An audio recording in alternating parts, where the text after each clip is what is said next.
വൈവിധ്യമുള്ള രണ്ട് വ്യക്തിത്വങ്ങളുടെയും രണ്ട് കുടുംബങ്ങളുടെയും സമ്മേളനമാണ് വിവാഹത്തിലൂടെ സംഭവിക്കുന്നത്. വളരെ പ്രതീക്ഷകളോടുകൂടിയും വളരെ ആഘോഷത്തോടുകൂടിയും ആരംഭിക്കുന്ന വിവാഹ ജീവിതങ്ങൾ പലതും വേർപിരിയലിൻ്റെ വേദനയിലേക്കും സംഘർഷത്തിലേക്കും വളരെ പെട്ടെന്ന് തന്നെ കടന്നു പോകുന്ന അവസ്ഥയാണ് ഇപ്പോൾ കണ്ടുവരുന്നത്. അതിന് പല കാരണങ്ങളുണ്ടെങ്കിലും നമ്മൾ പലപ്പോഴും ശ്രദ്ധിക്കാതെ പോകുന്ന ഒന്നാണ് വ്യക്തിത്വ വൈകല്യങ്ങൾ. ഇത്തരം വ്യക്തിത്വ വൈകല്യങ്ങൾ എത്രമാത്രം കുടുംബജീവിതത്തിലെ ബന്ധങ്ങളെ ബാധിക്കുന്നുവെന്ന് ഇന്ന് നമുക്ക് ചിന്തിക്കാം. അതിനെക്കുറിച്ച് കൂടുതൽ സംസാരിക്കാനായിട്ട് വർമ്മ ഹോസ്പിറ്റലിലെ സൈക്യാട്രിസ്റ്റ് ഡോക്ടർ ഡയാന ഇന്ന് നമ്മളോടൊപ്പമുണ്ട്. ഡോക്ടർ ഡയാനയെ വളരെ സ്നേഹത്തോടെ സ്വാഗതം ചെയ്യുന്നു. നമസ്കാരം. ശരിയാണ്, കുടുംബം എന്ന് പറയുന്നത് സമൂഹത്തിൻ്റെ ഒരു അടിത്തറ തന്നെയാണ്. കുടുംബത്തിലുണ്ടാകുന്ന പ്രശ്നങ്ങൾ അത് എല്ലാ വ്യക്തികളെയും ബാധിക്കും. ഇന്ന് നമ്മൾ കണ്ടുവരുന്നതെന്ന് വെച്ചാൽ വിവാഹമോചനം വളരെയധികം വർദ്ധിച്ചു കൊണ്ടിരിക്കുകയാണ്. അതിൽ പല കാരണങ്ങളുണ്ട്. ഒന്ന്, ഈ പറഞ്ഞ എക്സ്ട്രാ മറൈറ്റൽ റിലേഷൻഷിപ്സ് വളരെ സാധാരണമായിട്ട് ഇന്ന് കണ്ടുവരുന്നുണ്ട്. പിന്നെ ഇതുകൂടാതെ സംശയ രോഗങ്ങൾ, ഇപ്പം വിവാഹം കഴിഞ്ഞ് ഒരാഴ്ചയ്ക്കകോ രണ്ടാഴ്ചയ്ക്കകോ ആയിരിക്കും ഇത് പ്രകടമായിട്ട് കാണുന്നത്. അതായത് ഇപ്പം ഭർത്താവിനാണ് ഈ സംശയം രോഗം എന്നുണ്ടെങ്കിൽ ഭാര്യയെ ഒരു ചെറിയ കുട്ടിയെന്നില്ല, ഒരു മുതിർന്നവരെന്നില്ല, ഒരു ചെറിയ 10 വയസ്സുള്ള കുട്ടിയെ മുതൽ ഒരു 70 വയസ്സുള്ള ഒരു പ്രായം ചെന്ന ആളിനെ വരെ ഈ വ്യക്തി സംശയിക്കാം. ഇതൊരു രോഗമാണ്, ഒരു മാനസിക രോഗമാണ്. പലപ്പോഴും ആളുകൾക്ക് ഇതിനെക്കുറിച്ചൊരു അറിവില്ല. ഇതുകൂടാതെ ലഹരി പദാർത്ഥങ്ങൾക്ക് അടിമയായിട്ടുള്ളവർ, പ്രത്യേകിച്ച് മദ്യപാനം, ഇതെല്ലാം തന്നെ കുടുംബത്തിൻ്റെ അടിത്തറ തകർക്കുന്നു. ഈ മദ്യപാനികളിലും സംശയരോഗം ഉടലെടുക്കാറുണ്ട്. ഇങ്ങനെ പല വിധത്തിലുള്ള മാനസിക പ്രശ്നങ്ങൾ വിവാഹമോചനത്തിൽ എത്തപ്പെടാം. എന്നാൽ പലർക്കും അറിയാത്തൊരു കാര്യമാണ് ഈ പേഴ്സണാലിറ്റി ഡിസോർഡേഴ്സ്, അതാ വ്യക്തിത്വ വൈകല്യം എന്ന് പറയുന്നത്. ഡോക്ടർ, ഈ ഒരു പേഴ്സണാലിറ്റിയെ കുറിച്ച് അതൊരു വിവിധ തരത്തിലുള്ള പലതരത്തിലുള്ള സ്വഭാവങ്ങളിലുള്ള ആൾക്കാരെയല്ല നമ്മൾ കാണുന്നത്. അപ്പോൾ ഈ ഒരു വ്യക്തിത്വ വൈകല്യങ്ങൾ എങ്ങനെയാണ് ഒരു വിവാഹ ജീവിതത്തിൽ അല്ലെങ്കിൽ ഒരു ഇതിനകത്ത് താളപ്പിഴകൾക്ക് കാരണമായിട്ട് തീരുന്നത്? അതിനെക്കുറിച്ച് എങ്ങനെ ഒന്ന് വിശദീകരിക്കാം. തീർച്ചയായും. പേഴ്സണാലിറ്റി എന്ന് പറയുമ്പോഴത്തേക്കും സാധാരണ നമ്മളുടെ മനസ്സിൽ കയറി വരുന്നതെന്ന് വെച്ചാൽ ആ ഫിസിക്കൽ അപ്പിയറൻസ്, അതായത് ഹൈറ്റ്, നിറം, സൗന്ദര്യം. ഈ ഒരു നമ്മൾ പലപ്പോഴും പറയാറുണ്ട്, എന്തൊരു പേഴ്സണാലിറ്റി ആണെന്നുള്ളത്. പക്ഷേ മനഃശാസ്ത്രപരമായിട്ട് നമ്മൾ പേഴ്സണാലിറ്റി എന്ന് കൊണ്ട് ഉദ്ദേശിക്കുന്നത് ഇതിനെയല്ല. ഒരു വ്യക്തിയുടെ ചിന്തകൾ, പെരുമാറ്റം, കാഴ്ചപ്പാട്, ഇതെല്ലാം സമഗ്രമായി ചേരുന്ന ഒരു അവസ്ഥയ്ക്കാണ് പേഴ്സണാലിറ്റി എന്ന് കൊണ്ട് ഉദ്ദേശിക്കുന്നത്. ജനിതകം, ഒരു വ്യക്തിയുടെ ജീവിതാനുഭവങ്ങൾ, ചുറ്റുപാടുകൾ, ഇതെല്ലാം വ്യക്തിത്വം രൂപപ്പെടാനായിട്ട് കാരണമാകുന്നുണ്ട്. പലതരത്തിലുള്ള വ്യക്തികൾ, ഒരു കുടുംബം എടുക്കുമ്പോഴത്തേക്കും എല്ലാവരും വ്യത്യസ്തമായിട്ടുള്ള പ്രകൃതക്കാരാണ്, പേഴ്സണാലിറ്റിയാണ്. ആ വലിയ പ്രശ്നങ്ങളൊന്നുമില്ലാതെ തന്നെ അവർ പരസ്പരം സഹകരിച്ച് മുമ്പോട്ട് പോകുന്നുണ്ട്. എന്നാൽ വ്യക്തിത്വ വൈകല്യം, അതായത് പേഴ്സണാലിറ്റി ഡിസോർഡർ ഉള്ള വ്യക്തികളിൽ ദീർഘകാലമായിട്ട് അവർ പിന്തുടരുന്നതെന്ന് വെച്ചാൽ അനാരോഗ്യകരപരമായിട്ടുള്ള ചിന്തകളും പെരുമാറ്റ ശൈലികളുമാണ്. ഇത് ഇപ്പം എന്തെങ്കിലും ഒരു പ്രശ്നങ്ങൾ നേരിടേണ്ടി വരുമ്പോഴും, അല്ലെങ്കിൽ സുഹൃത്തുക്കളുമായിട്ടും സമ്പർക്കം പുലർത്തേണ്ട സാഹചര്യങ്ങളിലും വിവാഹബന്ധങ്ങളിലും വരുമ്പോഴത്തേക്കും ഈ വൈകല്യങ്ങൾ പ്രകടമാകുന്നുണ്ട്. ഇത് നിമിത്തം ധാരാളം പ്രശ്നങ്ങളിൽ നേരിടേണ്ടി വരുന്നു. നമ്മൾ ഈ സമൂഹത്തിൽ ജീവിക്കുമ്പോഴേ വിവിധ തരത്തിലുള്ള വ്യക്തികളെ കാണാറുണ്ട്. വിവിധ തരത്തിലുള്ള സ്വഭാവങ്ങളാണ് അവർ പ്രകടിപ്പിക്കുന്നത്. ഇതിൽ വൈകല്യം ഏതാ, നോർമൽ ഏതാ എന്നെങ്ങനെയാണ് നമ്മൾ തിരിച്ചറിയാൻ പറ്റുന്നത്? തീർച്ചയായും അത് നമ്മൾ അറിഞ്ഞിരിക്കേണ്ട ഒരു കാര്യമാണ്. ഈ പേഴ്സണാലിറ്റി ഡിസോർഡേഴ്സ് പല വിധത്തിലുണ്ട്. ഒരു 10 തരമാണ് നമ്മൾ മനഃശാസ്ത്രപരമായിട്ട് തരംതിരിച്ചിരിക്കുന്നത്. അവരുടെ ആ വൈകല്യങ്ങളെന്ന് പറയുന്നത് വളരെ ദീർഘകാലമായിട്ട് അവർ പിന്തുടരുന്ന ഒരു പാറ്റേൺ ആണ്. അത് വളരെ ഇഴുകിച്ചേർന്നതും ദൃഢമായിട്ടുള്ളതുമായിരിക്കും. ഏത് സാഹചര്യങ്ങളിലും ഇത് അവർ പ്രകടമാക്കിയിരിക്കും. ഉദാഹരണത്തിന് വ്യക്തിപരമായ ബന്ധങ്ങളിലായിക്കോട്ടെ, തൊഴിൽപരമായ സ്ഥലങ്ങളിലായിക്കോട്ടെ, സുഹൃത്തുക്കളുമായിട്ടും കുടുംബത്തും ഈ വൈകല്യങ്ങൾ അവർ പ്രകടമായിട്ട് കാണിക്കാറുണ്ട്. ഉദാഹരണത്തിന് ഒന്നാണ് ബോർഡർ ലൈൻ പേഴ്സണാലിറ്റി ഡിസോർഡർ എന്ന് പറയും. ഇത് ഏറ്റവും സാധാരണയായിട്ട് നമ്മൾ കണ്ടുവരുന്ന ഒന്നാണ്. ഇവരുടെ ലക്ഷണങ്ങൾ എന്താണെന്ന് വെച്ചാൽ വളരെ ഇൻറ്റൻസ് ആൻഡ് അൺസ്റ്റേബിൾ റിലേഷൻഷിപ്സ് ആയിരിക്കും. ഇപ്പോൾ ഒരു പ്രണയം ഇവർക്കുണ്ടെന്നുണ്ടെങ്കിൽ വളരെ തീവ്രമായിട്ടുള്ളൊരു ബന്ധമായിരിക്കും. എന്നാൽ ഇത് ദീർഘകാലം നീണ്ടു നിൽക്കുകയില്ല. 1 മാസം 2 മാസം കഴിയുമ്പോഴത്തേക്കും ഒരു ബ്രേക്കപ്പ്, ഈ ബന്ധം തകർന്നു ബ്രേക്കപ്പിലാണ് കലാശിക്കുന്നത്. ഇത് ഒരു പ്രതിസന്ധി വരുമ്പോഴത്തേക്കും ഇതിനെ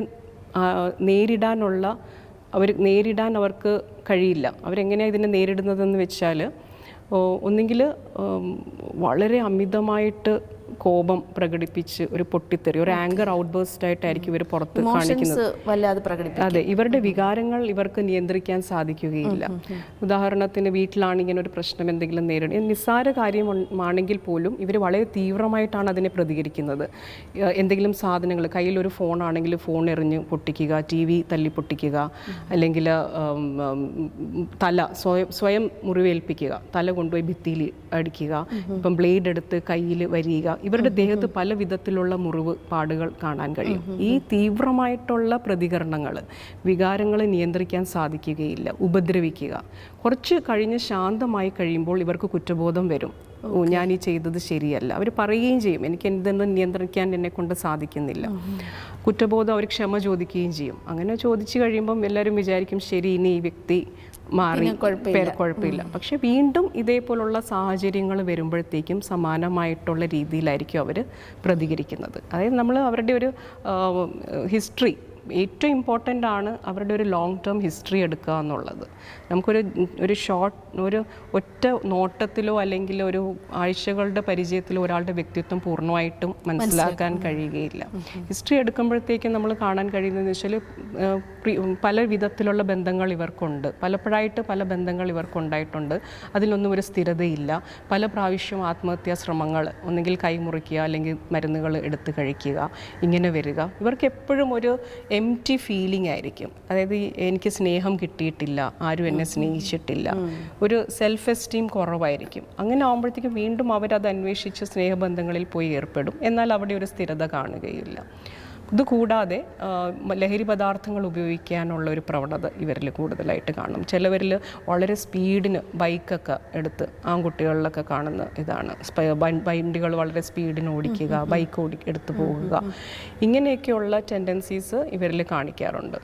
ഇതാണ് ഒരു ബോർഡർ ലൈൻ. പലപ്പോഴും ഇവർ ഡയറക്റ്റ് ഈ വ്യക്തിത്വ വൈകല്യം ഉള്ളവരിൽ അവരിൽ പ്രശ്നങ്ങളുണ്ടെന്ന് അവർ തിരിച്ചറിയുന്നില്ല, പലപ്പോഴും അക്സെപ്റ്റ് ചെയ്യുന്നില്ല. അന്നേരം അവർ നമ്മളുടെ അടുത്ത് വരുന്നതെന്ന് വെച്ച് കഴിഞ്ഞാൽ ഒന്നെങ്കിൽ ഈ ലഹരി സൂയിസൈഡൽ അറ്റംപ്റ്റ് ആയിട്ട് ഹോസ്പിറ്റലിൽ വരുമ്പം അവർ റെഫർ ചെയ്തിട്ട് വരും, അല്ലെങ്കിൽ കേസായി കഴിയുമ്പം കുടുംബ കോടതി വഴി വരുമ്പോൾ. അങ്ങനെ നമ്മൾ വിശദമായിട്ട് ഹിസ്റ്ററി എടുക്കുമ്പോഴാണ് ഇതൊരു പേഴ്സണാലിറ്റി ഡിസോർഡർ ആണെന്ന് നമ്മൾ മനസ്സിലാക്കാൻ കഴിയുന്നത്. ഇപ്പം ഡോക്ടർ പറഞ്ഞാൽ ഈ ഒരു പേഴ്സണാലിറ്റി ഡിസോർഡറിന് ഒരു കണ്ടിന്യൂസ് പാറ്റേൺ ഉണ്ട്. അതെ അതെ അതെ. അപ്പം ഇപ്പോൾ പറഞ്ഞത് ബോർഡർ ലൈൻ പേഴ്സണാലിറ്റി ഡിസോർഡറിനെ കുറിച്ചാണ്. അപ്പോൾ ഇങ്ങനെ പല രീതിയിലുള്ള ഡിസോർഡേഴ്സ് കാണുമല്ലോ. അതെ, നമ്മുടെ ഒരു കുടുംബ ബന്ധങ്ങളിൽ താളപ്പിഴകൾ സൃഷ്ടിക്കുന്ന രീതിയിലുള്ള ഡിസോർഡേഴ്സ് പലത് കാണും. ആ ഒരു അതിനെ കുറിച്ച് ഒന്ന് വിശദീകരിക്കാമോ? ഇതിപ്പം ഒന്ന് നമ്മൾ പറഞ്ഞു ബോർഡർ ലൈൻ പേഴ്സണാലിറ്റി ഡിസോർഡർ വളരെ സാധാരണമായിട്ട് കണ്ടുവരുന്നു. 1-2 ഡിസോർഡേഴ്സിനെ കുറിച്ച് ഞാൻ പറഞ്ഞുതരാം. വേറെ ഒന്ന് ഹിസ്ട്രിയോണിക് പേഴ്സണാലിറ്റി ഡിസോർഡർ എന്ന് പറയും.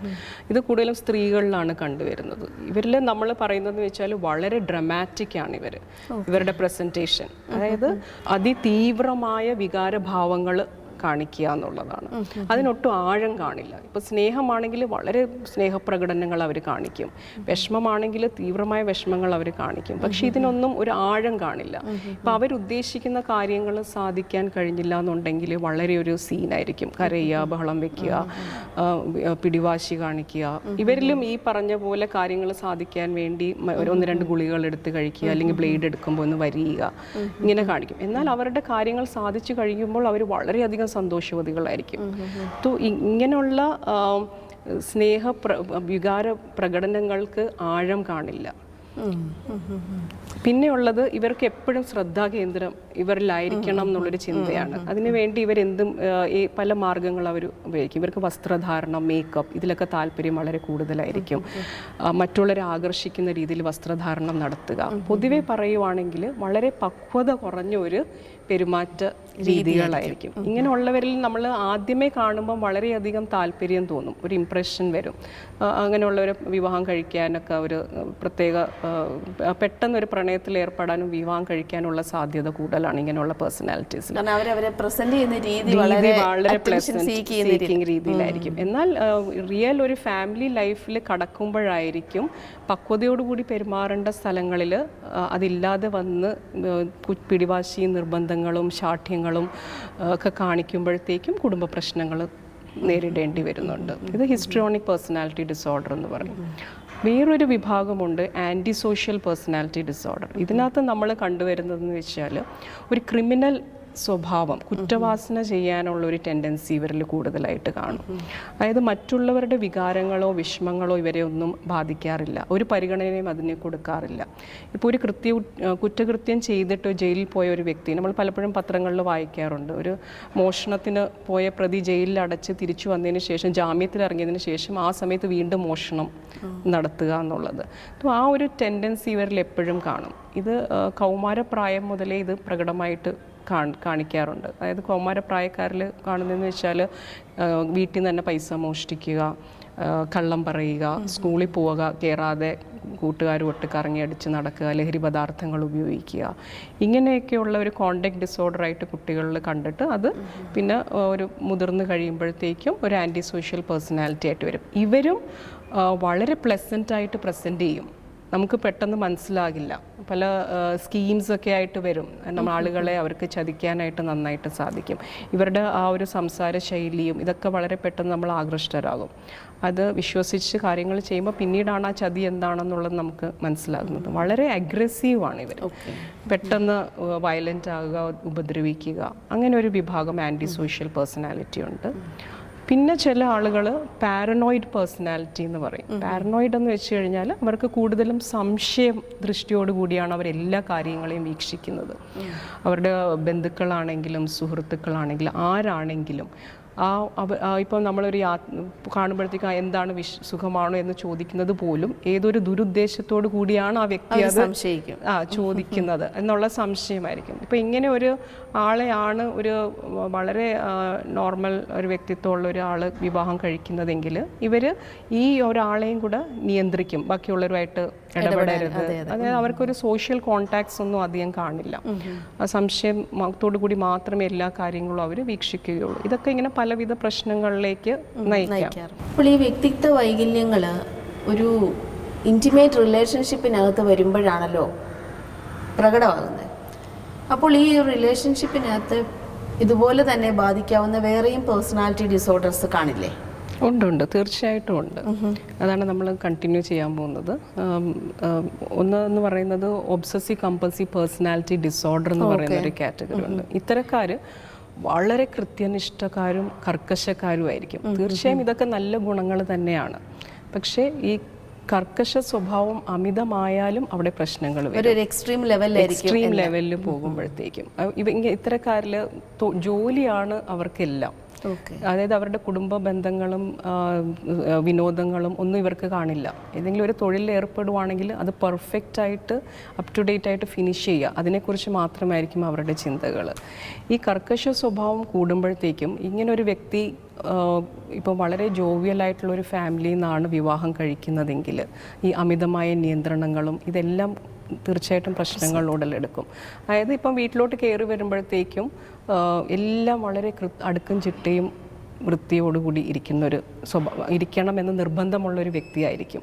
ചിലപ്പം നിർഭാഗ്യവശാൽ ഒരു പേപ്പറോ അവിടെ എവിടെയെങ്കിലും വഴിയിൽ കിടക്കുന്നുണ്ടാവും. അതൊരു നിസ്സാര കാര്യമാണ്. അത് സാധാരണഗതിയിൽ അതെടുത്ത് നമുക്ക് പറഞ്ഞ് അത് മാറ്റി വയ്ക്കാം, അല്ലെങ്കിൽ സ്വന്തമായിട്ട് എടുത്ത് മാറ്റി വയ്ക്കാവുന്നേ ഉള്ളൂ. എന്നാൽ ഇങ്ങനെയുള്ള പ്രശ്നങ്ങൾ പോലും വളരെ തീവ്രമായിട്ട് അതിനെ പ്രതികരിക്കുക, അതായത് അവർക്ക് അങ്ങനെയൊന്ന് കാണുമ്പോഴേ അവർക്ക് മാനസികമായിട്ടുള്ളൊരു ബുദ്ധിമുട്ടുണ്ടാകുന്നുണ്ട്. അന്നേരം ഇങ്ങനെ പ്രതികരിക്കുമ്പോഴത്തേക്കും സ്വാഭാവികമായിട്ടും ജീവിത പങ്കാളിക്ക് മാനസിക വിഷമങ്ങളും സംഘർഷങ്ങളും ഉണ്ടാകുമ്പോൾ അവർ തിരിച്ച് പ്രതികരിക്കും. ഇങ്ങനെയൊക്കെ പല രീതിയിലുള്ള വ്യക്തിത്വ വൈകല്യങ്ങളുണ്ട്, പ്രശ്നങ്ങൾ ഉണ്ടാക്കുന്നത്.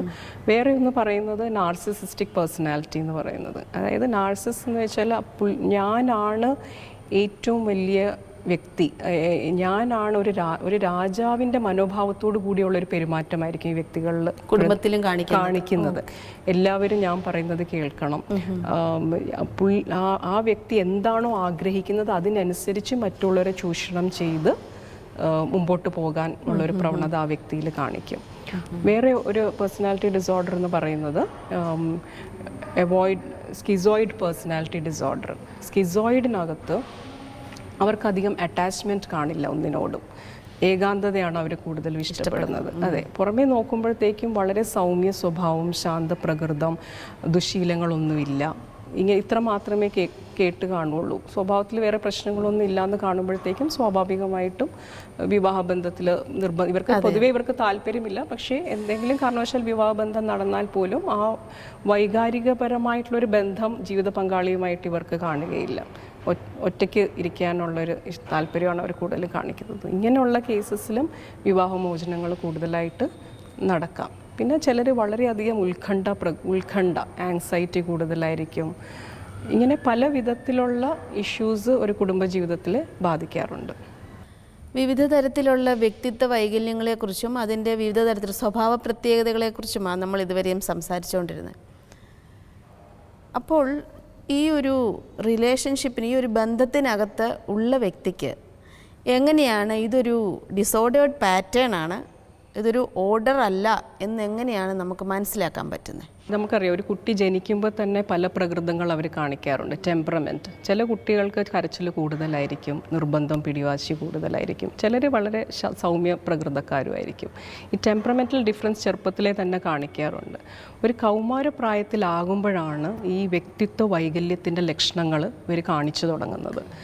ഇപ്പം ബോർഡർ ലൈൻ പേഴ്സണാലിറ്റി ഡിസോർഡർ ഉള്ള ഒരു ഡിസോർഡറായിട്ട് ഡെവലപ്പ് ചെയ്യുന്നൊരു കുട്ടിയാണെങ്കിൽ, ഒരു കൗമാരപ്രായത്തിലൊരു കുട്ടി ഒരാവശ്യം ഉന്നയിക്കുകയാണ് മാതാപിതാക്കളോട്, എനിക്കൊരു ഫോൺ വേണം. എന്നാൽ മാതാപിതാക്കൾ ഇപ്പം അതിനുള്ള സമയമായിട്ടില്ല, അത് ഒരു വർഷം കഴിഞ്ഞ് എനിക്ക് വാങ്ങിച്ചു തരുള്ളൂ, അല്ലെങ്കിൽ അടുത്ത മാസം വാങ്ങിച്ചു തരാം, ഇങ്ങനെ എന്തെങ്കിലും ഒരു മറുപടി പറഞ്ഞു കഴിഞ്ഞാൽ ഉടനെ പോയി ആത്മഹത്യാ പ്രവണത, ഗുളികകളെടുത്ത് കഴിക്കുക, അല്ലെങ്കിൽ വീട്ടിലെ സാധനങ്ങൾ നശിപ്പിക്കുക, വീട് വിട്ടു പോവുക, ഇങ്ങനെയൊക്കെയുള്ള പെരുമാറ്റങ്ങൾ പ്രകടിപ്പിച്ചു തുടങ്ങും. ഇത് പല ആവർത്തി കാണിച്ചു തുടങ്ങും. ഒരു പ്രാവശ്യം ഒരു പാറ്റേണായിട്ട് അത് മുമ്പോട്ട് വന്നുകൊണ്ടേയിരിക്കും. അങ്ങനെ വരുമ്പോഴത്തേക്കും കൗമാരപ്രായം കഴിഞ്ഞ് ഒരു 18 വയസ്സ് കഴിയുമ്പോഴത്തേക്കും ഇതൊരു സ്വഭാവ വൈകല്യമായിട്ടങ്ങ് രൂപാന്തരപ്പെട്ട് കഴിയും. നമുക്ക് കൗമാരപ്രായത്തിൽ തന്നെ ഇതിൻ്റെ ലക്ഷണങ്ങൾ അവർ കാണിച്ചു തുടങ്ങാറുണ്ട്. ഇപ്പോൾ നമ്മൾ സംസാരിച്ച ആൻറ്റി സോഷ്യൽ പേഴ്സണാലിറ്റി ഡിസോർഡർ, അത് കൗമാരപ്രായത്തിൽ തന്നെ ഈ പറഞ്ഞ പോലെ കള്ളങ്ങൾ പറയുക, പൈസ മോഷ്ടിക്കുക, വീട് വിട്ട് ഇറങ്ങിപ്പോകുക, ലക്ഷണങ്ങൾ അവർ കാണിക്കാറുണ്ട്. ഇത് നേരത്തെ തന്നെ നമ്മൾ തിരിച്ചറിയാൻ സാധിക്കും. അതായത് ജീവിതത്തിൽ ഉണ്ടാകുന്ന സാഹചര്യങ്ങളോട്, അല്ലെങ്കിൽ അവരുടെ ഒരു ആവശ്യം, ഒരു നീഡ് മീറ്റ് ചെയ്യാതെ വരുമ്പോഴൊക്കെ ഇവരുടെ പ്രതികരണം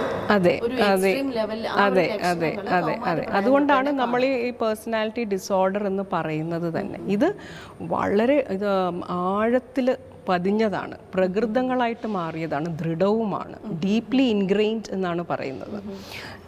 നമുക്ക് ഒരു ദിവസം കൊണ്ടോ 2 ദിവസം കൊണ്ടോ ഉപദേശം കൊണ്ടോ പെട്ടെന്ന് നമുക്ക് മാറ്റി പറ്റില്ല. അതുകൊണ്ടാണ് വ്യക്തിത്വ വൈകല്യങ്ങൾ എന്ന് തന്നെ ഇതിനെ പറയുന്നത്. അപ്പം ഈ ഒരു ഡോക്ടർ പറഞ്ഞല്ലോ, ഈ ഒരു കുടുംബ ജീവിതത്തിന്റെ ഒരു കൗമാര പ്രായത്താണ് ഈ ഒരു ലക്ഷണങ്ങൾ അവർ കാണിച്ചു തുടങ്ങുന്നത്. അപ്പോൾ തീർച്ചയായിട്ടും ഇതൊരു കുടുംബവുമായിട്ടുള്ള റിലേഷൻഷിപ്പുമായിട്ട് ബന്ധപ്പെട്ടാണോ ഈ ഒരു പേഴ്സണാലിറ്റി ഡിസോർഡറിന്റെ ആരംഭം? ഇതിന്റെ ഒരു പേഴ്സണാലിറ്റി ഡിസോർഡറിന്റെ ആരംഭം ജനിതക ഘടനകൾ, ജെനറ്റിക് ഫാക്ടേഴ്സ് ഉണ്ട്, പ്ലസ് ജീവിതാനുഭവങ്ങളും ചുറ്റുപാടുകളും ഇതെല്ലാം സമ്മിശ്രമായി ചേരുമ്പോഴാണ് ഈ ഒരു പേഴ്സണാലിറ്റി ഡിസോർഡേഴ്സായിട്ട് രൂപപ്പെടുന്നത്. ഈ പേഴ്സണാലിറ്റി ഡിസോർഡേഴ്സിൻ്റെ എക്സ്ട്രീം സ്റ്റേജിലല്ലാതെ മൈൽഡായിട്ടുള്ള ചില ലക്ഷണങ്ങളും ചിലരിൽ കണ്ടുവരും. ചില വ്യക്തികളിൽ ഈ പറഞ്ഞ എല്ലാ ഘടകങ്ങളും ഉണ്ടാവണമെന്നില്ല. ഇതിൻ്റെ ചില വശങ്ങൾ മാത്രം കാണാം. ഇപ്പം അമിതമായ കോപം ചില വ്യക്തികളിൽ കണ്ടുവരുന്നുണ്ട്. കോപം അവർക്ക് നിയന്ത്രിക്കാൻ സാധിക്കുന്നില്ല. ഇത് പലപ്പോഴും കുടുംബ ബന്ധങ്ങളെയും ബാധിക്കാറുണ്ട്. ബന്ധങ്ങളിൽ ഇത്രയും മുറിവുകൾ ഉണ്ടാക്കുന്ന ഈ ഒരു വ്യക്തിത്വ വൈകല്യങ്ങൾ, പേഴ്സണാലിറ്റി ഡിസോർഡേഴ്സ്, ഇതൊരു വ്യക്തിക്ക്, നമ്മുടെ ഒരു കുടുംബത്തിൽ ഒരാൾക്കുണ്ട് എന്നുള്ളൊരു അവയർനെസ് മറ്റുള്ളവർക്കുണ്ടായാൽ എങ്ങനെയാണ് അതിനെ നമുക്കൊന്ന് മാനേജ് ചെയ്ത് കൊണ്ടുപോകാൻ പറ്റുന്നത്? ഈ വ്യക്തിത്വ വൈകല്യമുള്ളവർ ഒരിക്കലും അവർക്ക് പ്രശ്നമുണ്ടെന്ന് അവർ അംഗീകരിക്കുകയില്ല. പലപ്പോഴും ഇവരുടെ പ്രകൃതങ്ങൾ ഈ പ്രശ്നങ്ങൾക്ക് കാരണം മറ്റുള്ളവരാണെന്ന് ഇവർ പറയുകയും ധരിപ്പിക്കുകയും ചെയ്യും. പലപ്പോഴും ഇവർ ഒരു സൈക്കാട്രിസ്റ്റിൻ്റെ അടുത്ത് എത്തുന്നതെന്ന് വെച്ചാൽ ഒന്നെങ്കിൽ ഈ ആത്മഹത്യ പ്രവണതകൾ, കൈകൾ മുറിക്കുക, ഗുളികകൾ എടുത്ത് കഴിക്കുക, അല്ലെങ്കിൽ വഴക്ക്, പ്രശ്നം, കുടുംബ കോടതി വഴി ഒരു സൈക്കാട്രിസ്റ്റിൻ്റെ അടുത്ത് എത്തുമ്പോഴാണ് ഇത് വ്യക്തിത്വ വൈകല്യമാണെന്നുള്ള ഒരു ഡയഗ്നോസിസിൽ തന്നെ എത്തുന്നത്.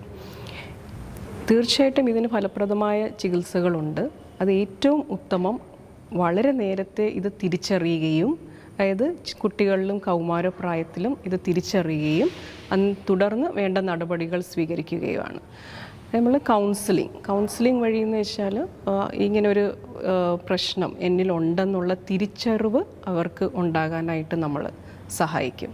കൗൺസിലിംഗ് മാത്രം പോരാ, ഇത് കൂടാതെ ഈ പ്രതികൂല സാഹചര്യങ്ങളിലും ബന്ധങ്ങളിലും ഉടലെടുക്കുന്ന പ്രശ്നങ്ങൾ, അത് അവരുടെ പെരുമാറ്റത്തിൽ എന്തൊക്കെ മാറ്റങ്ങൾ വരുത്തി അത് സുഗമമായിട്ട് മുമ്പോട്ട് കൊണ്ടുപോകാൻ സഹായിക്കും എന്നൊക്കെയുള്ള മാർഗനിർദ്ദേശങ്ങളും കൗൺസിലിംഗ് വഴി, behaviour therapy, cognitive behaviour therapy വഴി നമ്മൾ ചെയ്യാറുണ്ട്. അതായത് അവരുടെ ചിന്തകളിലും പെരുമാറ്റങ്ങളിലും മാറ്റങ്ങൾ വരുത്തുക. ചില കേസുകളിൽ ഇത് മാത്രം പോരാ. നമുക്ക് ഈ കൗൺസിലിങ്ങും ഈ ബിഹേവിയർ തെറാപ്പി എന്ന് പറയുന്നത് ഒരു സെഷൻസോ 2 സെഷൻസ് കൊണ്ടോ മാറ്റാൻ പറ്റുന്നൊരു കാര്യമല്ല. ഞാൻ പറഞ്ഞല്ലോ, ഇത് ദീർഘകാലമായിട്ട് അവരിൽ ആഴ്ന്നിറങ്ങിക്കിടക്കുന്ന വൈകല്യങ്ങളാണ്. അന്നേരം ഇത് ഒരു കണ്ടിന്യൂസ് സെഷൻസ്, ഒരു ലോങ് ടേം സെഷൻസ് തന്നെ വേണ്ടി വരും. പല പല ഘട്ടങ്ങളിലായിട്ട് അവരുമായിട്ടിരുന്ന് അവർ ദൈനംദിന പ്രശ്നങ്ങൾ ചർച്ച ചെയ്ത് അതിനായിട്ടുള്ള ഒരു സപ്പോർട്ടും തെറാപ്പിയൊക്കെ അവർക്ക് കൊടുക്കേണ്ടി വരും. അത് ഒന്നാമത്തെ കാര്യം. പിന്നീട് ഈ നമ്മൾ പറഞ്ഞ ഈ ബോർഡർ ലൈൻ പേഴ്സണാലിറ്റി ഡിസോർഡർ, അവരുടെ ആ ഒരു ദേഷ്യം, പൊട്ടിത്തെറി, ആങ്കർ ഔട്ട്ബസ്റ്റ് കൺട്രോൾ ചെയ്യാനായിട്ട് കൗൺസിലിംഗ് മാത്രം പോരാതെ വരും. അങ്ങനെയുള്ള സാഹചര്യങ്ങളിൽ, അതായത് ഇങ്ങനെയുള്ള അവസ്ഥകളിൽ അവരുടെ തലച്ചോറിൽ തന്നെ രാസപദാർത്ഥങ്ങൾക്കൊക്കെ വ്യതിയാനം സംഭവിക്കുന്നുണ്ട്. അത് ക്രമപ്പെടുത്താനായിട്ട് നമുക്ക് മരുന്നിൻ്റെ ആവശ്യവും വേണ്ടി വരും. കൗമാരപ്രായത്തിൽ തന്നെ വ്യക്തിത്വ വൈകല്യത്തിൻ്റെ ലക്ഷണങ്ങൾ കാണിച്ചു തുടങ്ങിയാൽ അവർക്ക് വേണ്ട വിദഗ്ധ സഹായം ചെയ്തു കൊടുക്കണം. ഒരു മനോരോഗ വിദഗ്ധൻ്റെ ശാസ്ത്രീയപരമായിട്ടുള്ള ഒരു ചികിത്സാ സഹായം അത്യാവശ്യമാണ്. ഒരു കൗമാരകാലത്തിൽ തന്നെ ഇതിൻ്റെ ഒരു ലക്ഷണങ്ങൾ ഇവർ കാണിക്കുന്നുണ്ടല്ലോ.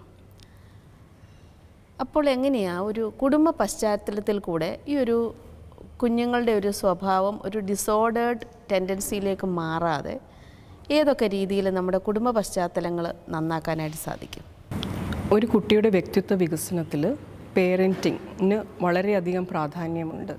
ചില കുടുംബങ്ങളിൽ നമ്മൾ കാണാറുണ്ട്, ഒരു കുട്ടി എന്താവശ്യപ്പെട്ടാലും അവരത് ആഗ്രഹിച്ചാലും മാതാപിതാക്കൾ അത് സാധിച്ചു കൊടുക്കുന്നു.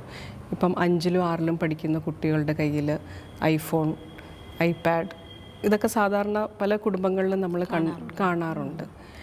ഇങ്ങനെ വളരുന്ന ഒരു കുട്ടി അമിത ലാളന, അവരുടെ ആഗ്രഹങ്ങളെല്ലാം സാധിച്ചു കിട്ടുക, കൗമാരപ്രായത്തിലും അതേ സാധിച്ചു വരുന്നൊരു കുട്ടിക്ക് ആ ഒരു വ്യക്തിത്വത്തിൽ അത് ആഴ്ന്നിറങ്ങിയിട്ടുണ്ട്. അതായത് ഞാൻ എന്താവശ്യപ്പെട്ടാലും അതെനിക്ക് സാധിച്ച് കിട്ടിയിരിക്കണം.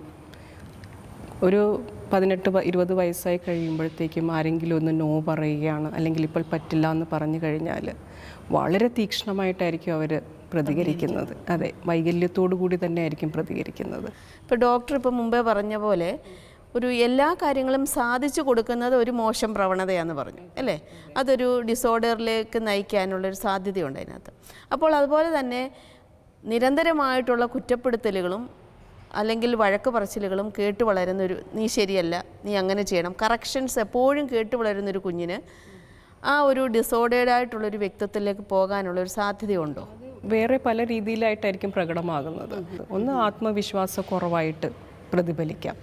ആൾക്കാരുമായിട്ട് ഇടപെടുമ്പോഴത്തേക്കും സഹകരിച്ചു പോകാൻ അവർക്ക് ബുദ്ധിമുട്ടുണ്ടായിട്ട് വരും. കാരണം അവരുടെ ഉള്ളിലൊരു ഭയമായിരിക്കും, എന്നെ ആളുകൾ അംഗീകരിക്കുമോ, ഞാൻ പറയുന്നത് അവർക്ക് അക്സെപ്റ്റബിൾ ആയിരിക്കുമോ, അവിടെ നിന്നും എനിക്ക് കുറ്റപ്പെടുത്തലുകളാണ് കിട്ടുമോ എന്നുള്ള ഒരു ഭയം എപ്പോഴും അവരുടെ ഒരു ഉള്ളിൽ കാണാം. പിന്നെ ചില കുടുംബങ്ങളിൽ മാതാപിതാക്കൾ തമ്മിൽ നിരന്തരം വഴക്ക്, പിതാവ് മാതാവിനെ അടിക്കുന്നു, ദേഹോദ്രവേൽപ്പിക്കുന്നു. ഒരു ഡൊമസ്റ്റിക് വയലൻസ് കണ്ട് വളരുന്ന കുട്ടികൾ വീണ്ടും ഇത് ആവർത്തിക്കാനുള്ള സാധ്യത കൂടുതലാണ്. അവരും വിവാഹത്തിൽ ഏർപ്പെട്ട് കഴിയുമ്പോഴത്തേക്കും അവരുടെ സ്പൗസിനെ ഉപദ്രവിക്കാനുള്ള സാധ്യത കൂടുതൽ കണ്ടുവരുന്നുണ്ട്.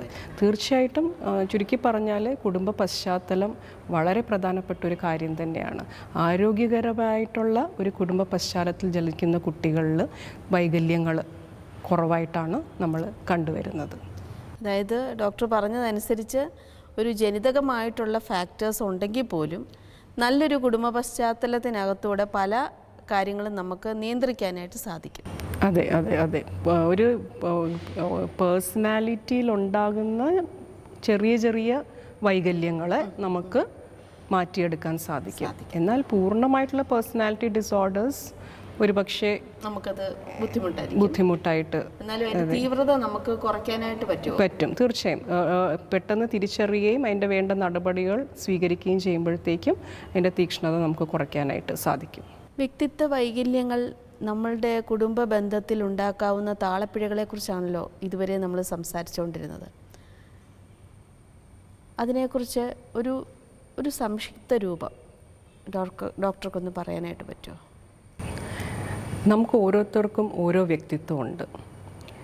വ്യക്തിത്വ വൈകല്യം എന്ന് പറയുന്നത് ഒരു തരത്തിലുള്ള ഒരു മാനസിക രോഗാവസ്ഥയാണ്. ഇത് ഒറ്റ നോട്ടത്തിലോ അല്ലെങ്കിൽ ചെറിയൊരു കാലപരിചയത്തിൻ്റെ പേരിലോ നമുക്ക് തിരിച്ചറിയാൻ സാധിക്കുകയില്ല. വ്യക്തിത്വ വൈകല്യമുള്ള ഒരു വ്യക്തിയുമായിട്ട് ജീവിതം മുമ്പോട്ട് കൊണ്ടുപോവുക എന്ന് പറയുന്നത് വളരെ ദുഷ്കരമായ ഒരു അവസ്ഥയാണ്. ഈ വൈകല്യങ്ങളുടെ ലക്ഷണങ്ങൾ കൗമാരപ്രായത്തിൽ തന്നെ പ്രകടമാകാറുണ്ട്. ഇങ്ങനെയുള്ളവരെ നേരത്തെ തിരിച്ചറിയുകയും അവർക്ക് വേണ്ട വിദഗ്ധ സഹായം ചെയ്യുകയും നമ്മൾ ചെയ്യണം.